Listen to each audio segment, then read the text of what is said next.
Hello सांग मैंने समके मोर जुहार। आज जी श्रावण मासर पहला सोमवार। तो मुई जाऊे हरिशंकर। शंकर बहुत प्रकार प्रबल भीड़ थीसी आज जेहेतु आज काउड़िया मानकर आगमनटा बहुत थीसी। बहुत दूर दूरांतर काउड़िया मैंने आसीस। तो चलू नमे जिमा हरिशंकर।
देखुन इटा मुई आसीगली नवेशंकर जेन पहला पड़सी गेट।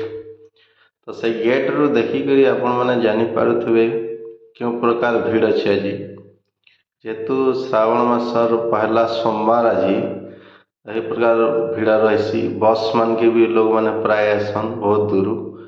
तो आप देखिपे केते सुंदर लगुच आज आम हरिशंकरटा केते कावड़िया बहुत भीड़ आज बहुत भीड़ रहसन।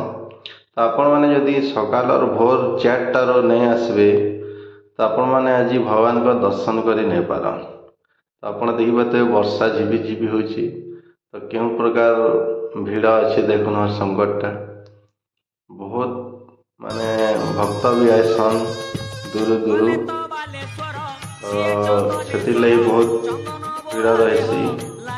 आप देख यहाँ प्राय हाफ किलोमीटर कदा 500 मीटर दूरिया मैंने कावड़िया मैंने एते लाइन रे ठिया दर्शन करवार लगी बाबा हरिशंकर दर्शन करवार लगी ठिया सब भक्त मैंने कावड़िया मैंने प्राय क्या कावड़िया मैंने राति एका पलि तो से राति एका लाइन रे ठिया। साधारण भक्त मैंने आज तो दर्शन पॉसिबल नहीं जेहेतु कावड़िया मैंने राति आसिक न रही तो सही मैंने दर्शन कर पारसन। तो देखुन केते मात्रा रे भीड़ आपण मैंने देखिपे केते भीड़ वाह मु तो माने पहला देखली वर्ष एते भीड़ सब वर्ष ठारू बोधे वर्ष बेसी भीड़ रही।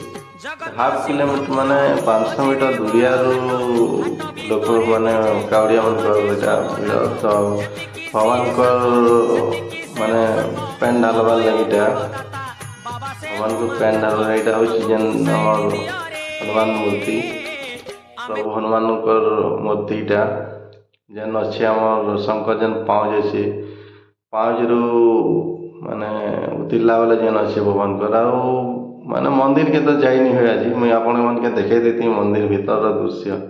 तो मंदिर भीतर के आज जीवार पॉसिबल नहीं से तो आप चलो सलापतरा देखे। तो से गाधवार लगे आज गाधी भी हेबा के मुझे डाउट अच्छे देखुन केते भीड़ देखुन जेन मंदिर रु सीधा लाइन लमिछन माने 500 मीटर तक दुईटा लाइन रे लमिछन। तो आपण मैंने नहीं पारन आज साधारण भक्त दर्शन करने जदि भी दर्शन करे आप तो 4टा पर जाए आसबे 4 बजे तो एंदा भीड़ रहे देखुन सलापतन ଏଇଟା କାଉଡ଼ିଆ ଭକ୍ତ ମାନେ ଆସିକିରି ଭ୍ୟାନ୍ ନେଇକିରି ଯାଉଛୁ। ତ ଏମାନେ ବି ଲାଇନ୍ରେ ରହିବେ ତେଲ ବାବାଙ୍କର ମୁଡ଼େ ପାନ୍ ଢାଲବାର୍ ଲାଗି। ତ ଚାଲୁନ୍ ଆମେ ସେର୍ଲାପଥର ଆଡ଼େ ଦେଖ୍ମା। ତ ସେର୍ଲାପଥର ଆଡ଼େ କେତେ ଭିଡ଼ ଅଛନ୍ ସେଲ୍ଫି ପଏଣ୍ଟ ଶଙ୍କର ସେଲ୍ଫି ପଏଣ୍ଟରେ ବି ଆପଣମାନେ ଦେଖିପାରୁଥିବେ କାଉଡ଼ିଆ ଭକ୍ତମାନେ କେତେ ସେଲ୍ଫି ଲାଗି ଅଛନ୍। ସେଟା ମାନେ ଝରଣା ତ ଆଜି ବହୁତ ପାଣି ବି ହଉଛି ଝରଣା ଯେହେତୁ ବର୍ଷା ହଉଥିଲା। ସେଲ୍ଫି ପଏଣ୍ଟ ସେଲ୍ଫି ପଏଣ୍ଟ ଆମେ ମାନେ ଏତେ ଭିଡ଼ ହଉଛନ୍। ଆପଣମାନେ ବି ଆସୁନ୍ ବହୁତ ଶ୍ରାବଣ ମାସ ଦର୍ଶନ ପରେ କୃପା ଲାଭ କରିବା। ଆମ ଚ୍ୟାନେଲକେ ସବସ୍କ୍ରାଇବ୍ ବି କରିଦେବେ ଏନ୍ତା ନୂଆ ନୂଆ ଭିଡ଼ିଓ ଦେଖ୍ବାର୍ ଲାଗି। ଦେଖୁନ୍ ଏଟା ସେର୍ଲାପଥର କେତେ ଭିଡ଼ ଅଛି। ଯଦି ଆପଣମାନେ ସେର୍ଲାପଥର ଗାଧେଇ ଗଲେ ବି ମୁସ୍କିଲ୍ ଗାଧେଇ ନାଇଁ ପାରବେ। କାହିଁଥିର୍ ଲାଗି ନା ବହୁତ ଭିଡ଼ ଆଜି ବହୁତ କାଉଡ଼ିଆ ମାନଙ୍କର ଏତେ ଭିଡ଼ ମୁଇଁ ତ ଆଜି ପହେଲା ଦେଖଲି ଏତେ ଭିଡ଼।